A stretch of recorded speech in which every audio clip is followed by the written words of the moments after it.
What are 3 ways your business can lose its liability protection?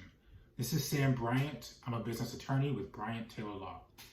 So there are many ways in which a business can lose its liability protection, but we're going to just focus on 3 in this video. So I think a common misconception for people starting a business or people who are already in business is that their business is going to grant them liability protection in any circumstance, regardless of whatever happens.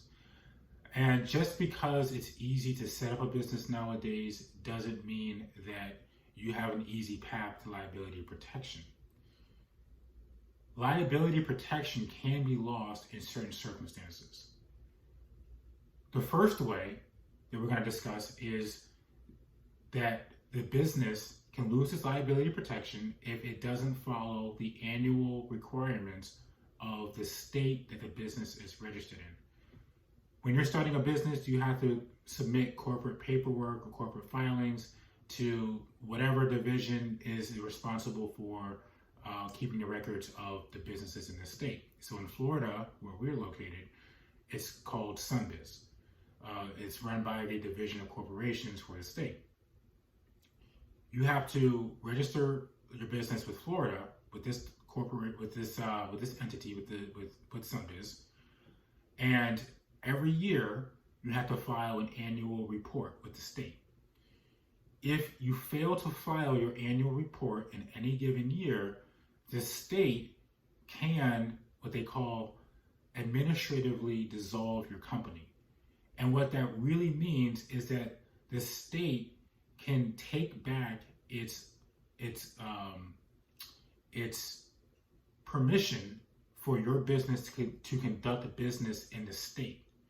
So if you have a business and you don't file your annual report in a given year, and your business is involved in a lawsuit, the consequences of that could be that your business can lose liability protection because at the time that the allegations of the lawsuit occurred, your business technically was not authorized to conduct business in the state.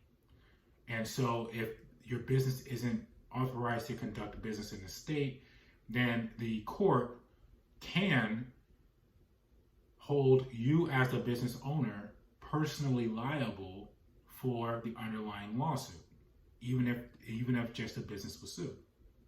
So that's one way.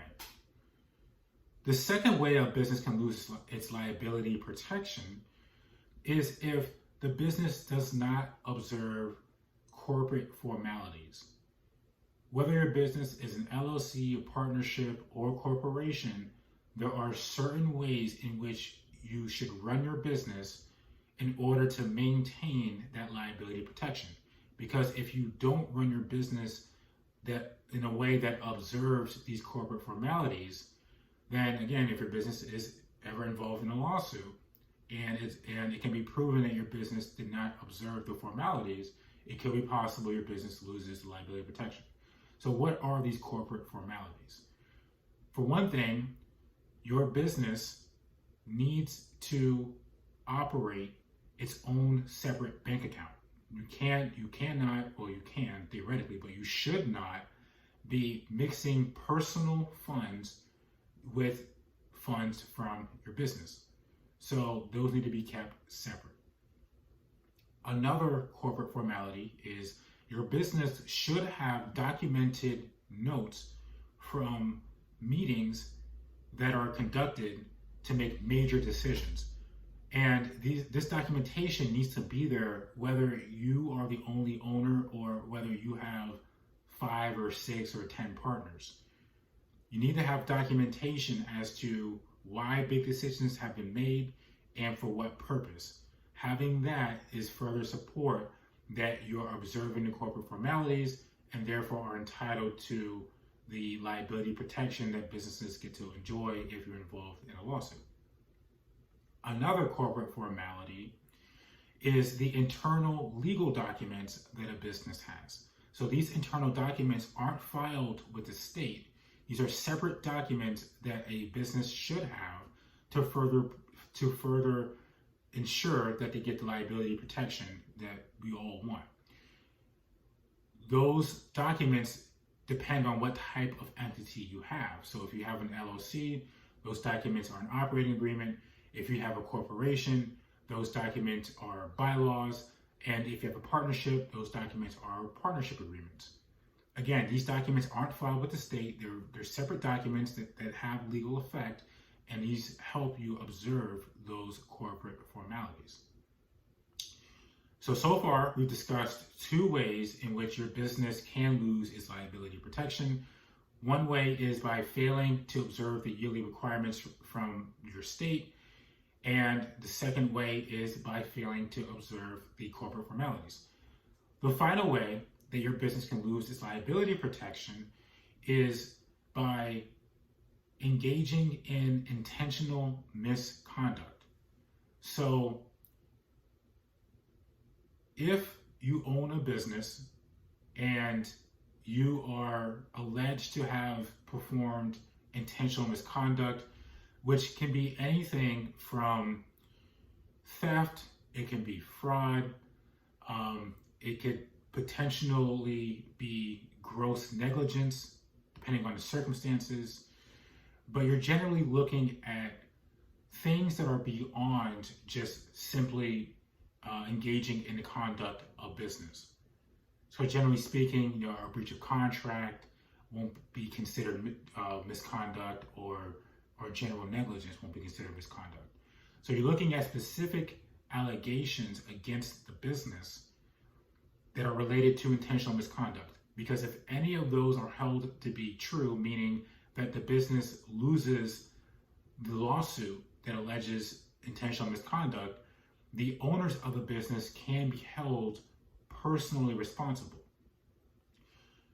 The limitation of this is it's the owners that have engaged in the intentional misconduct are the ones that lose the liability protection. The owners that have not engaged in intentional misconduct can generally expect to still get that liability protection. So if we bring it home and we just recap the three ways in which a business can lose its liability protection, one way is, again, failing to observe the yearly requirements from the state. The second way is failing to observe the corporate formalities. And the third way is by intentionally engaging in misconduct. Again, there are more ways in which a business can lose out on its personal or its liability protection, but these are, in my experience, three of the most common ways that I've seen businesses lose their liability protection, leaving the business owners to be personally responsible for a judgment against the business. Hope you found this video helpful. If you need to speak to a Florida business attorney about your individual situation, our contact information is in the description below. And we also have tons of other videos in the channel that can help you grow and start your business.